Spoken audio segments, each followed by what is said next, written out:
Hello students, welcome to this channel, and in this video we will further continue the chapter number 1 from topic 1.5, how nutrients are replenished in the soil। यानी कि जो nutrients होते हैं soil के उसकी वापस से पूर्ति यानी कि रिकवरी उसके अंदर कैसे की जाती है सॉइल के अंदर।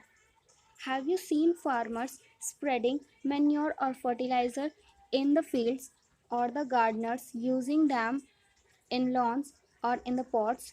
Do you know why this is done? क्या तुमने कभी देखा है फार्मर्स को फर्टिलाइज़र छिड़कते हुए उनके खेतों में, या फिर गार्डनर्स को कि उनके पॉट में वो कुछ फर्टिलाइज़र डालते हुए? अगर देखा है तो क्या तुम जानते हो कि ऐसा वो क्यों करते हैं? You learn that plants absorb minerals and nutrients from the soil, so their amounts in the soil keep on declining. Fertilizer and manures contain nutrients such as nitrogen, potassium, phosphorus, etc.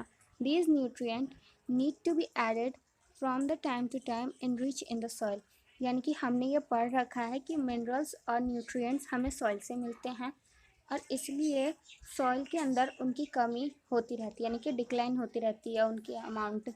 Fertiliser और manure जो होते हैं उनके पास nutrients होता है like nitrogen, potassium, phosphorus and etcetera, और यही nutrients हमें टाइम टू टाइम ऐड करना चाहिए ताकि सॉइल को वापस से न्यूट्रिएंट रिच बनाया जा सके। We can grow plants and keep them healthy if we can fulfill the nutrients requirements of the plant। और यहाँ पे ये दिया गया है कि हम भी प्लांट को उगा सकते हैं और उनको हेल्दी रख सकते हैं अगर हम फुलफ़िल कर दें उसके सारे न्यूट्रिएंट्स जो कि उस प्लांट को चाहिए। Usually crop plants absorb a lot of nitrogen and the soil become deficient in the nitrogen. यानी कि जो नाइट्रोजन होते हैं वो ज़्यादातर नाइट्रोजन लेते हैं, इसलिए जो सॉइल होता है उसमें नाइट्रोजन की डेफिशिएंसी हो जाती है। You learn that though nitrogen gas is available in plenty in the air, plants cannot use it in the manner they can use carbon dioxide। यानी कि हमने ये पढ़ रखा है कि जो नाइट्रोजन गैस होती है ये बहुत सारे अमाउंट में एयर में प्रेजेंट होती है, लेकिन प्लांट इन्हें यूज़ नहीं करती। क्यों? क्योंकि वो एयर से सिर्फ और सिर्फ कार्बन डाइऑक्साइड लेती है। वो नाइट्रोजन जो गैस होती है वो अपनी रूट्स के थ्रू सॉइल से लेती है। They need nitrogen in the soluble form, यानी कि उन्हें एक नाइट्रोजन सॉल्यूबल घुले हुए फॉर्म में चाहिए जो कि उन्हें सॉइल से मिलता है। The bacterium called ribosome can take atmospheric nitrogen and convert it into a usable form. और रूट्स के पास एक तरीके का बैक्टीरिया होता है जिसे कि राइबोसोम कहते हैं, और ये राइबोसोम प्लांट्स के रूट्स में रहता है और यही एटमॉस्फेरिक नाइट्रोजन को कन्वर्ट कर देता है यूजेबल फॉर्म में, ताकि वो जो प्लांट्स हैं वो अपने रूट्स के थ्रू उस नाइट्रोजन गैस का यूज़ कर सकें। और ये जो नाइट्रोजन होता है ये अपना खाना खुद नहीं बनाता, but ribosome can not make its food own, यानी कि ये अपना खाना खुद से नहीं बनाता है, ये सिर्फ रूट्स के अंदर रह के नाइट्रोजन को एटमॉस्फेयर से सोल्यूबल फॉर्म में लाता है ताकि प्लांट उसे ले सके। So it's often live in the roots of gram, peas, moongs, beans, and the other leguminous and the provided them with the nitrogen। यानी कि लेग्यूमिनल से यहाँ पे मतलब है दलहन, यानी कि दाल वाली चीज़ें से, जैसे कि ग्राम, पीज, मूंग, बीन्स, ये सारी की सारी दालें होती हैं और इन्हीं की रूट्स में ये ज़्यादातर पाया जाता है। इसलिए कभी भी अगर हम ऑब्ज़र्व करें कि खेती किस तरीके से होती है तो हर अनाज उगाने के बाद एक बार 1 महीने या 2 महीने के लिए कोई भी फार्मर अपने खेत में या तो फर्टिलाइज़र छिड़कता ही छिड़कता है, या फिर वो नेचुरल मेथड के लिए उसमें मूंग दालें या कोई भी दाल वाले प्लांट लगा देता है ताकि उसके सॉइल में नाइट्रोजन की वापस से पूर्ति हो सके। In return the plants provide food and shelter to the bacteria. और ये जो बैक्टीरिया होता है ये अपना तो खाना खुद बनाते नहीं हैं, तो वो नाइट्रोजन को कन्वर्ट करके प्लांट को देता है और प्लांट जो खाना बनाता है उसी में से थोड़ा फूड वो बैक्टीरिया को भी देता है और उसे शेल्टर भी देता है रहने के लिए।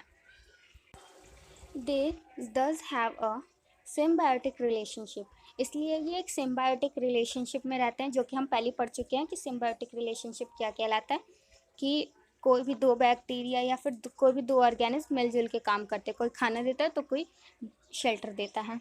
This association is of great significance for the farmers, और ये जो एसोसिएशन है ये फार्मर्स के लिए बहुत ज़्यादा हेल्पफुल रहता है। They can reduce the use of nitrogenous fertiliser where leguminous, और वो रिड्यूस कर सकते हैं नाइट्रोजन फर्टिलाइज़र को, यानी कि ज़्यादा से ज़्यादा वो फर्टिलाइज़र यूज़ नहीं करते बल्कि नेचुरल मेथड यूज़ करते हैं वो, कि लेग्यूमिनस प्लांट लगा दिए ताकि उसमें सॉइल के अंदर नाइट्रोजन वापस से रिच हो सके। Most of the pulses dals are obtain from the leguminous plant, और ज़्यादातर जो दालें होती हैं वो हमें लेग्यूमिनस प्लांट से ही मिलती है। लेग्यूमिनस का मतलब ही होता है कि दलहने पौधे। In this chapter you learn that most of the plant are autotrophs, यानी कि हमने इस चैप्टर में यही पढ़ा कि ज़्यादातर प्लांट जो होते हैं वो ऑटोट्रॉपस होते हैं। ज़्यादातर क्या, सभी के सभी ही, मतलब 90% ऑटोट्रॉपस होते हैं। कुछ ही होते हैं जो दूसरों के ऊपर डिपेंड रहते हैं। Only a few plants are parasite और द सैप्रोट्रॉपिक, यानी कि कुछ ही जो होते हैं जो पैरासाइट होते हैं यानी कि इंसेक्ट को खाते हैं, और सैप्रोट्रॉपिक यानी कि जो एक सड़े गले चीज़ों से अपना जो खाना लेते हैं, जैसे कि हमने अभी पढ़ा मशरूम के बारे में, वो भी एक सैप्रोट्रॉपिक है।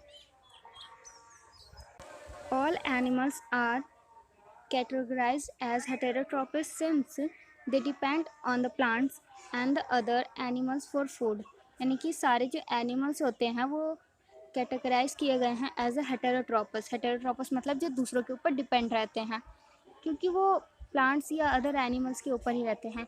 Can we say that the insectivorous plant are a parasite और हेटेरोट्रोपस, क्या हम ये कह सकते हैं कि जो इंसेक्टिवोरस प्लांट्स होते हैं जो इंसेक्ट को खाते हैं वो एक पेरेटियल हेटेरोट्रोपस होते हैं। पेरेटियल मतलब इंसेक्ट को खाने वाले तरीके से हेटेरोट्रोपस। तो यस ऑफ कोर्स हम ऐसा कह सकते हैं कि वो हेटेरोट्रोपस है, क्योंकि वो दूसरे के ऊपर यानी कि दूसरे के एनिमल इंसेक्ट के ऊपर ही डिपेंड है अपने खाने के लिए। So if you students like this video then hit the thumbs up and the subscribe button also, so that you don't miss any notification related to this channel. Till then, bye bye, take care.